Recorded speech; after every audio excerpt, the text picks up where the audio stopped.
ndisibulisa xa bendisenza njalo vele likhulu wena ungajongwayo ngoba uyaphandla ulilanga lokulunga bendingazungena ngale ndlela into yona ndikhumbula ngosendilapha mandingene kanje ngoba nosenigide kakhulu matshetshi amahle ndikhohle ukunimisa ndiphethe iBhayibhile Mongameli ekuthiwa mandigqithise kwaTata uQhuma kwikhaya lamabhala ndisetyezelwe kuba ndizonika bani nina nizobona ngoba ndimnika lo muntu endimxelelweyo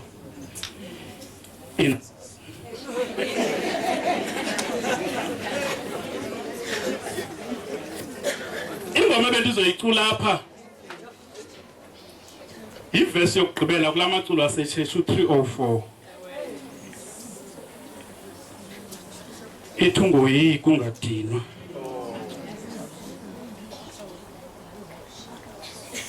disabled kaphe kuzazini into zenu ngamanye amaxesha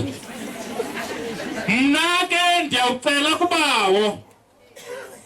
aphinde aninike omnye umthetheleli ozohlala nani ngona phakade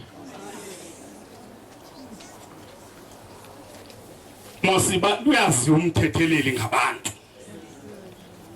kukho abantu apha kuthi abazobhubha benezinqala ndingabakhomba xa kucinyelwe besenziwa kukuba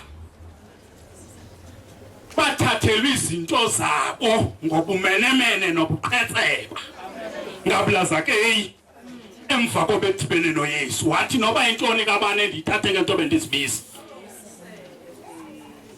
ngoba behlulwe ngabo emaplangini benabathetheleli bazofa benezinqala ngenxa yezo zinto kodwa besithi uThixo uyayazi inyaniso ngoba mvanje noba sikholwa imiqolo yamahlwempu indlela yesitsheni ukubheka empumelelweni noThixo lasikhwaza ngaye abathi banoThixo bakhuthuza amahlwempu ngoThixo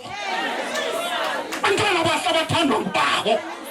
mina ndiyawucela kubawo aphinda ninike omnye umthetheleli ozohlala nani ngona phakade sinathatha phela sinabetsaleli ngapha imbola zangapha uba ngabe ukufa kusuka emzini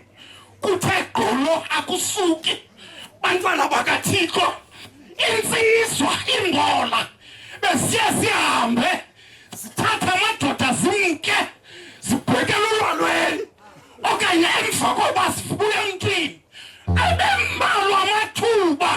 okokuba kubuye nomfazi oselendoda ngoba unomthetheleli bantwana bakaThixo bekubuye nomntu ongasenamntu ewe ude uvele kakhulu bangaba usoleka kwezinto zinantsikileyo kanti nasecaweni ukhona ewe xa kufika ulwalweni kuthiwe mayibe lapha irhamente yakho urhamente ubiza amatikiti nenantsika